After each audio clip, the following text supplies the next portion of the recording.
जय हिंद सभी साथियों को। हम पढ़ रहे थे इकोनॉमिक सर्वे, और इकोनॉमिक सर्वे में मैंने 2 टॉपिक आपको करवा दिए। अब आप कहते हो गुरुजी ये जो क्लासेस होती हैं, अरे सुनील वो थोड़ा धीरे, या तो गेट बंद कर दो। ये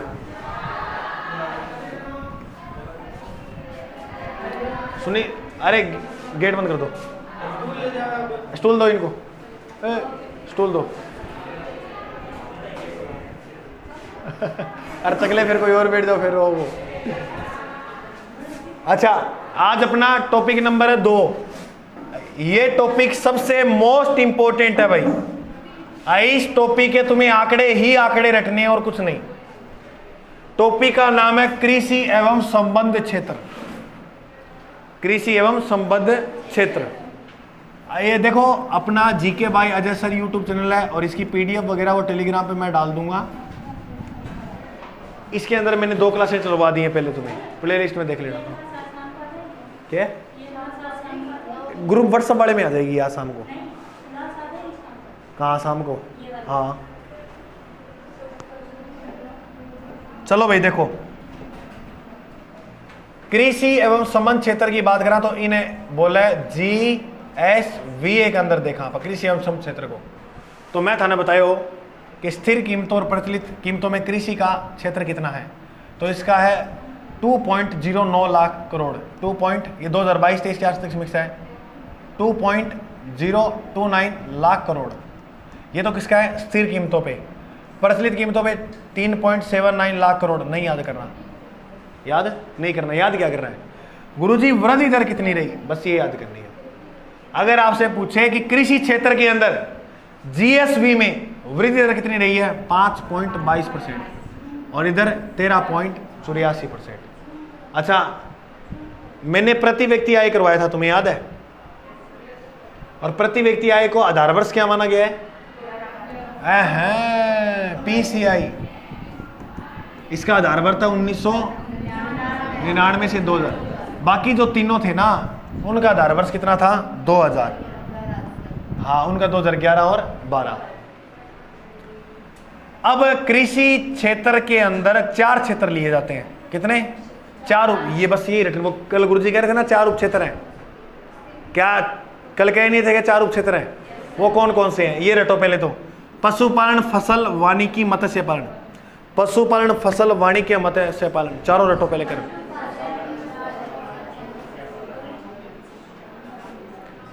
पशुपालन, वानिकी।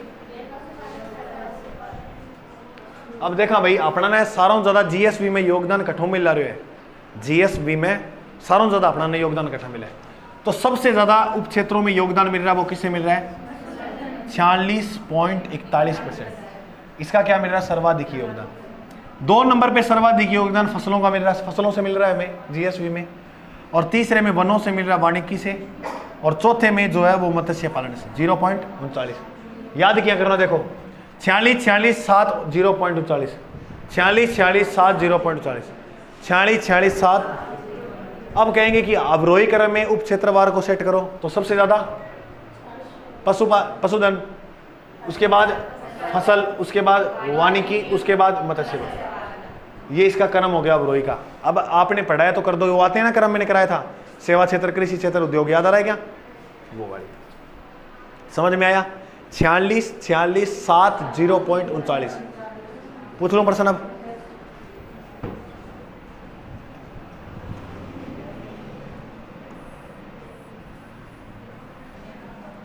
पशुधन में 46, फसल में 46, वानिकी में और मत्स्य में 0।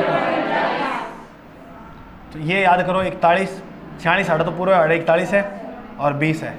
करो तो याद, बेस्ट नहीं करो तो भी कोई बात को नहीं, प्रश्न तो कर ही देंगे आप।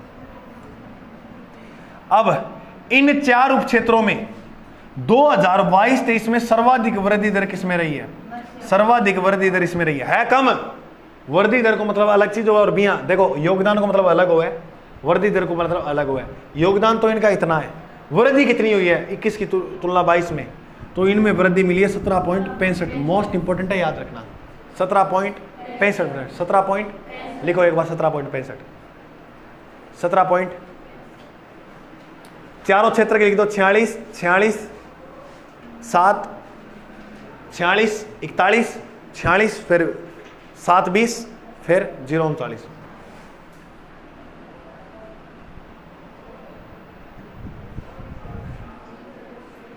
पशु पशु धर्म मत लिखो, सीधे लिख दो एक आंकड़े, किसा किसा आंकड़ा।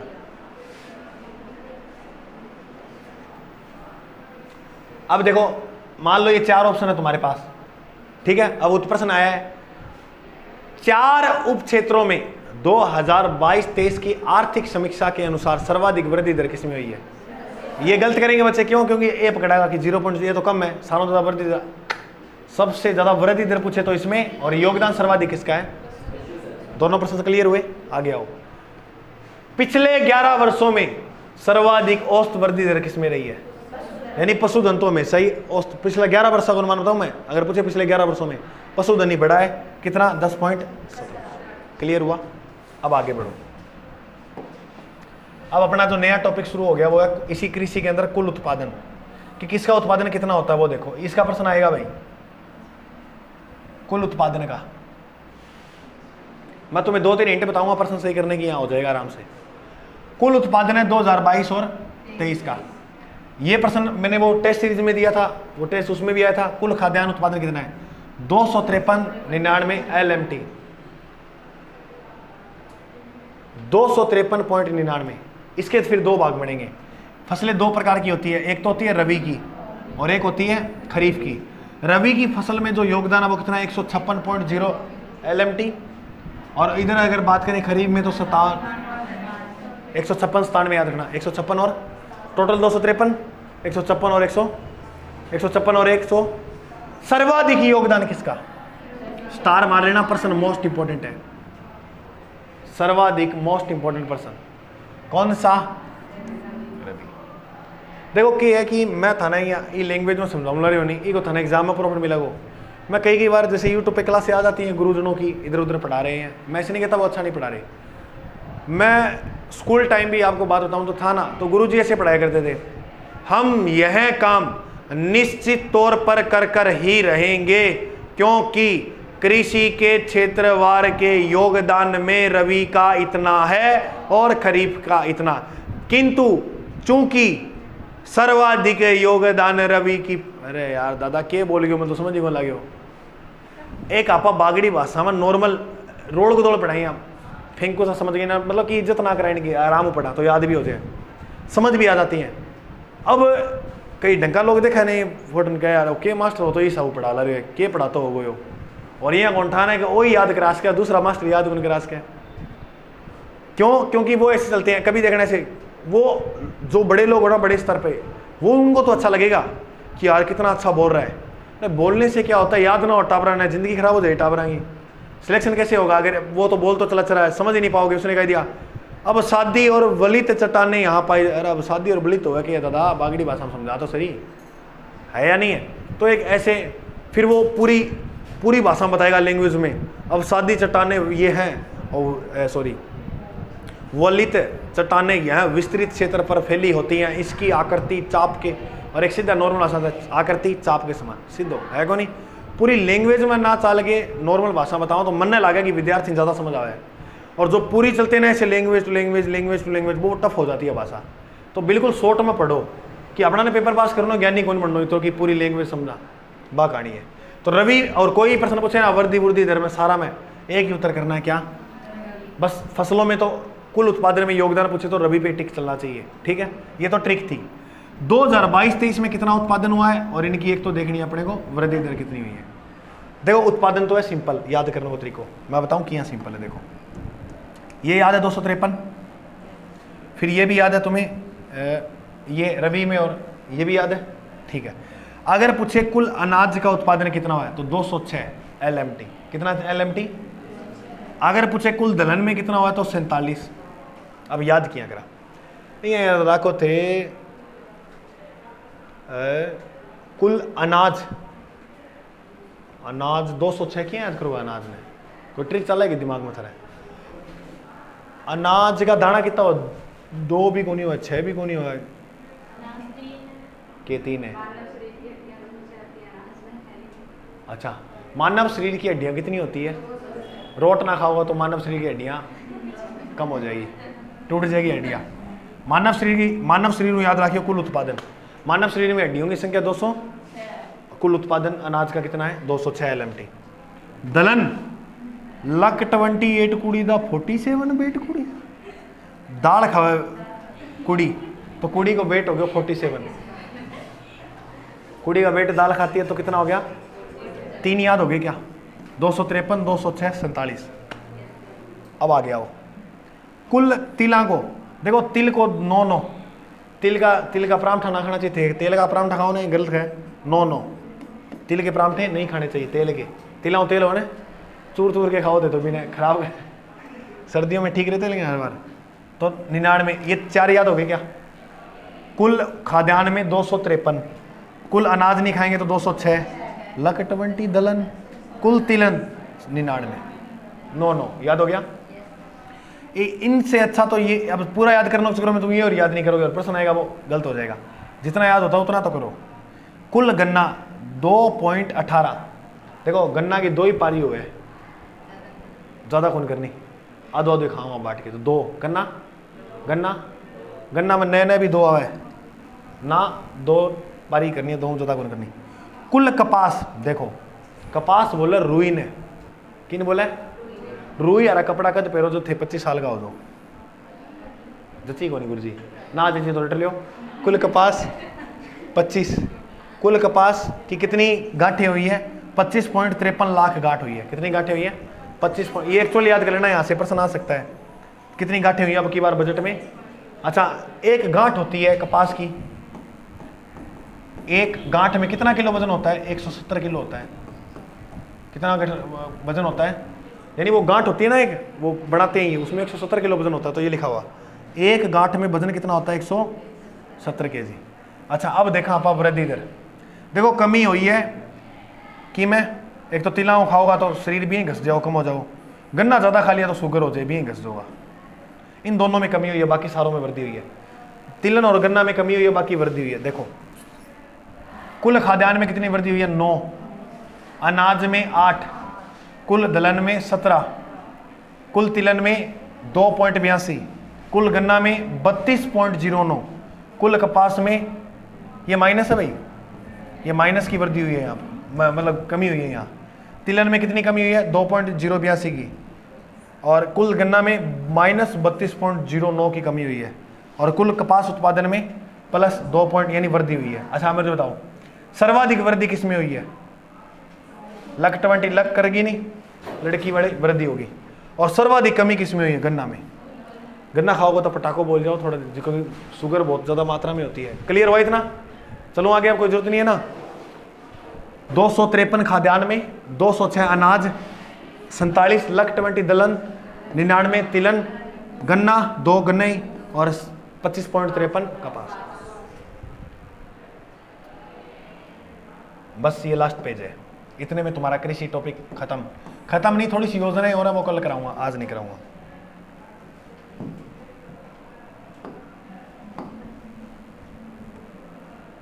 भू उपयोगी सांख्यिकी 2000 बेसिक किसके आंकड़े देखने हैं इसमें तुम्हें, इसी 22-23 के नहीं, क्यों नहीं हुए गुरुजी 23 के, देखो क्योंकि इसके आंकड़े पूरे 1 वर्ष होने के बाद आ जाते हैं।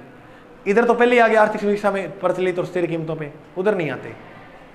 राज्य का कुल प्रति वैदिक क्षेत्रफल कितना है 3,42,239 है ना, अब कितना है, मतलब क्षेत्रफल तो बड़ा ही है, तो इतना याद रखिए। राजस्थान का कुल प्रति वैदिक क्षेत्रफल कितना है 342.49 लाख हेक्टेयर के अंदर फैले हुए। कितना हेक्टेयर में 3,42,000, तो याद कर लियो 239 ना 49 याद करो, 3,42,049 पॉइंट लगाना है बीच में, लाख हेक्टेयर है ये लिखा हुआ, लाख हेक्टेयर, लाख तो बोलो 3,42.49 लाख हेक्टेयर, याद हो गया ना। इनमें से इतने में से अब देखते हैं अपने कहाँ क्या काम होता है। बंजर भूमि इतने में से 10% पर है, इसका मतलब हो गया 37.27 लाख हेक्टेयर। 3,42 बंजर भूमि कितनी है 37 लाख हेक्टेयर पे, याद हो जाओ नहीं। बंजर भूमि है 10, देखो बंजर में 10 लगता है, देखो बंजर ये 10 बना हुआ, ये रहा बंजर भूमि कितनी है 10%। देखो वानिका ऐसे बनता ना, ये देखो ये रहा वानिकी में 8 याद रखना, 8.8 वानिकी में 8.8। वृक्षों के झुंड तथा बाग की बात करें तो 0.09%। वृक्षों को झुंड हुआ नहीं, वृक्ष नहीं होते क्या, लगे होते हैं ये इधर, इनका पूरी राजस्थान में कितना योगदान है, 0.09% का ही है। स्थायी चारागाह भूमि कई होती है ना, जिसे गोचर भूमि बोलते हैं, स्थायी चारागाह तो चराओ डांगरा ने, बाकी थी अपने राजस्थान में 4 पॉइंट, देखो चराणो याद रखियो, चारागाह भूमि चेऊ चारागाह चेऊ 4, और कृषि की अतिरिक्त अन्य भूमि, कृषि के अतिरिक्त और अन्य भूमि कितनी है 5.86, 4 का बाद 5 आओ, देखो 86 86 4 5, स्थायी चारागाह का बाद कृषि की अतिरिक्त भूमि याद रखना है 5। शुद्ध बोया गया क्षेत्रफल कितना है 52.34 यानी 179.48 लाख हेक्टेयर। इसका मतलब सर्वाधिक कौन सा है, शुद्ध बोया गया, सर्वाधिक कौन सा है, तो कुल प्रतिवेदक क्षेत्रफल में सर्वाधिक बोया गया क्षेत्रफल कौन सा है, शुद्ध बोया गया। याद हो जाएगा क्या,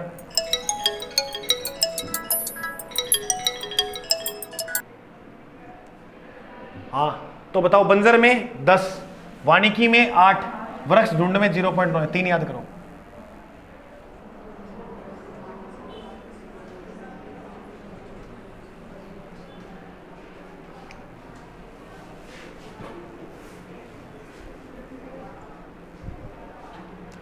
एक तो याद रखना आपा के कुल प्रतिवेदक क्षेत्रफल, फिर बंजर भूमि, दूसरा बोलो वानिकी, और तीसरा वृक्ष झुंड वगैरह वो सारी। देखो कुल क्षेत्रफल राजस्थान को 3,42,49 लाख हेक्टेयर। देखो बंजर बोलो, यावा था ना 10% लिखो, वानिकी याद है, वृक्ष 0.0, अबे भी याद था ना। देखो एक हो चारागाह और एक हो कृषि की अतिरिक्त, देखो इधर 4 लिखो, इधर 5 लिखो, इधर 86 लिखो, इधर 86, के याद करने की जरूरत है, याद ही हो तो अपना, ऐसा तो याद कौन की, फिर बता कोई बात है में, अरे याद ही है तो बात है। गुरुजी मेरा घर का सुनो, नाम कहीं नाम देखो, सुनीता नाम का, नाम ना बिगाड़ छोरी गई, अरे यार देखो शुद्ध बोया 52.34, याद हो जाएगा, सारा याद हो गया ना। ये मेरो तो, मैं तो थे हनुमान जी हो या मान लो थे सारा हनुमान जी हो, तुम में शक्तियां मैं तुम्हें याद कराने के लिए आया हूँ बस। जैसे जामवंत ने याद कराई थी ना, वो शक्तियां भूल गया था हनुमान जी, क्योंकि बचपन में नट खड़े थे, मतंग ऋषि ने श्राप दिया कि तू तेरी शक्तियां भूल जाएगा। फिर एक पर्वत पे से बैठे थे यार, सीता माता का पता लगाने कौन जाएगा 7 समुद्र पार, तब जामवंत ने बोला हनुमान जी तू कर सकता है। क्या मालिक पता तो आपको, बचपन में मतंग ऋषि ने श्राप दिया था, मैं शक्तियां भूल गया था। तो ये बताया जाता है कि हनुमान जी जिस पत्थर पर खड़े होकर छलांग लगाए थे ना, इतनी तेजी से छलांग लगाई थी वो पत्थर पाताल में चला गया था। जान तो थी लेकिन याद दिलाने वाला कोई नहीं था। उस मतंग ऋषि ने कहा था तेरे को शक्तियां याद दिलाने पर वापस याद आ जाएंगी। थाने याद दुआना में आ गए हो शक्ति। चारागाह कितनी है 4, और अतिरिक्त कृषि के 5.86 और 4.86। सर्वाधिक कौन सा है, 2 नंबर पे सर्वाधिक, 3 नंबर पे सर्वाधिक 52, बंजर, वानिकी। 4 पे पूछे तो फिर तो कर ही दो आगे, बा कोई इसी बात को नहीं। 4 पे पूछे तो कृषि अतिरिक्त, 5 में ये, 6 पे ये, हो ही जाएगा। एक बार आंकड़े याद हो जाते हैं ना, बस लास्ट पॉइंट याद करो, सिर्फ सिंपल सी बात है ये। अब आपने देख लो नवीन आंकड़ा के अंदर कृषि उत्पादन के अंदर यानी फसलों का उत्पादन अपना भारत के अंदर किसो स्थान रखे, कौन कौन सी फसलें, ये पर्सन फिक्स आएगा। जैसे काफी बार एक टाइम था ऐसे पर्सन सरसों का उत्पादन में कौन सा स्थान ऐसे आया करते थे भारत में, राजस्थान का। तो ये 3 फसलों ये तुम्हें याद करने हैं, पहला स्थान, सेकंड स्थान, थर्ड स्थान। राजस्थान में पहले स्थान की फसलें कौन कौन सी, देखो बाजरा राजस्थान में ही हो ज्यादा, तो पहला स्थान बाजरे का। पूरे भारत में बाजरा सर्वाधिक कहाँ होता है, ये वो बात, बाजरा, गवार, देखो ये ऐसी ऐसी फसलें जो राजस्थान में ही होंगी, मरुस्थल में उगती है और मरुस्थल राजस्थान में। बाजरो, गवार और पोषक अनाज, तिलहन, सरसों, याद करो 5 बार, सिंपल है, याद हो गया मन तो। बाजरा अनाज पोषक तत्व हो गया, तिलहन होगी, सरसों होगी, पोषक अनाज है। फर्स्ट पे ये है। सेकंड देखो देव दलहन देव 2, देव दलहन देव, दलहन दूसरा स्थान पर है। मूंगफली में कितना दाना हुआ है, और दाना कितना हो मूंगफली में, मुझे मैं थोड़ा भी 3 हो एक आदि निकल सके वो बड़ी बात करी। मूंगफली में दाना दो ही है, मूंगफली में दाना नहीं मामा तुम तो बन ही नहीं सकती। तीसरी बात तुम मत ही बोलो ऐसी बातों में। थर्ड में देखो सी नंबर पाओ, थर्ड कितना हो सी पे चना, ओ चना जोरी गरम, सी पे चना और सी पे सोयाबीन। एक ही तो याद करना है, जवार। जवार में तीन ही अक्षर है, देखो तीन है ना, जवार में 3 अक्षर है। तो बताओ ये तो याद हो गया पूरा, कर लो एक बार और मैं सुनूंगा अभी, जल्दी करो, 1 मिनट का टाइम है।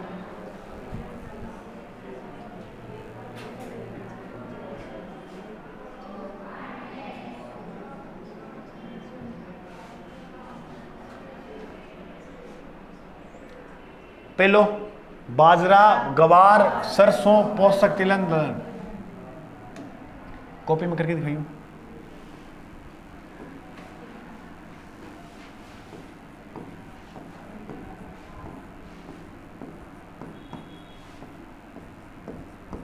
इसके आगे लिख देना कितना नंबर है, बस इतना ही लिखना आपको।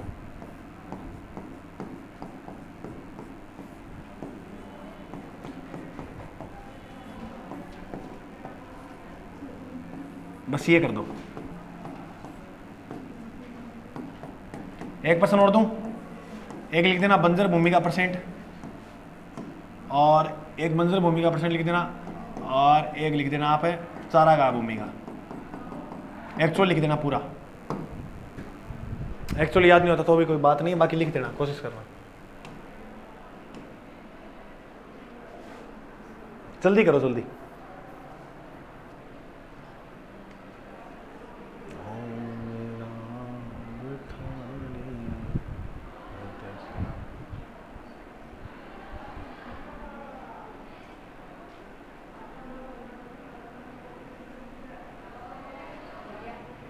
चारागाह कितनी है? बंजर, दलहन, अच्छा अब स्थान, देव दलहन देव, जवार को, जवार में 3 अक्षर, सोयाबीन को भी सी, सरसों को, मूंगफली में दाना नहीं 2, बाजरा बाजरा 1। ये सारे के सारे प्रश्न किसके सही हैं तुम्हारी क्लास में? सारे के सारे, वेरी गुड। अब बताओ जिसका एक गलत है इसमें से, 2 गलत वाले, 3 गलत वाले, 3 नहीं है 2, चलो कोई बात नहीं, कल याद कराओगे सारा? टेस्ट ले लूँ कल, टॉपिक पूरा हो गया आज ये, ठीक है। ले अब बस ये इतना याद कर लो, कृषि बजट याद कर लो 2022-23 का। कृषि बजट में अगर आप बात करा तो कृषि बजट अब की बार प्रस्तावित किया 48,938.68 करोड़। 2022-23 में कितना रुपए था? 78,938.68 करोड़ था। इसमें से कृषि में कितना दिया गया, कृषि शाख में कितना दिया गया, जोखिम प्रबंधन के लिए और प्रशासन के लिए कितना दिया गया, बस अब ये याद कर लेना बात।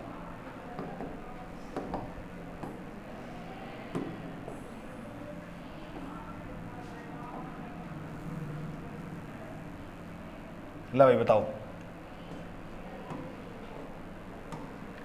कृषि बजट कितना है? 78,938.68 करोड़ था, जिसमें से कृषि के लिए कितना दिया गया? 29,862,09 करोड़। इसका मतलब 37.83। कृषि शाख सर्वाधिक, बस ये प्रश्न ये बढ़ेगा कि ये भी याद हो तो ठीक है, नहीं हो तो इतना याद करना। कृषि बजट में अब की बार सर्वाधिक किसको दिया है? कृषि क्षेत्र में, कृषि अनुदान के लिए। कृषि में अनुदान करो पैसे खूब, बजट में सरकार ने ये कहा योजनाएं लाओ बढ़िया बढ़िया। कृषि की शाख के लिए, शाख के ने बोला तेरी शाख अच्छी को नहीं, तो कृषि वाले शाख के लिए बात करें तो 25.68। जोखिम, मान लो कृषि कर रहे हैं, कोई बाढ़ आ जाए, कोई नहर पलट जाए, इधर उधर रास्ता बदल कर ले, कोई जोखिम आ जाए, तो उसके लिए पहले से ये पैसे तो तय करते हैं ना कि अब पूरे साल के अंदर पता नहीं क्या क्या मुसीबतें आ जाए कृषि के अंदर, तो कृषि जोखिम हो जाए तो उसके लिए कितना अनुदान है? 5.66 का। प्रशासनिक गतिविधियों में, अब प्रशासन जैसे कोई कलेक्टर है, कोई उसको कोई क्षेत्र दिया था तो उसको कितने क्या कुछ कितना योगदान है उनमें? प्रशासन में 4.23। करो याद फटाफट। कृषि में 37, फिर कृषि शाख में 25, जोखिम में देखो जोखिम जखम 5 और प्रशासन में 4, जोखिम में 5 प्रशासन में 4, ये तो याद ही है 2, ऊपर वाले याद करो 37 और 25। ठीक है, ये टॉपिक कंप्लीट हो गया। इसकी पीडीएफ मैं Telegram channel GK by Ajay sir पे डाल दूंगा। टेस्ट ले लूँगा कल इसका, रट गया ना सारा, ठीक है, ओके। आज के लिए जय हिंद, मिलते हैं कल।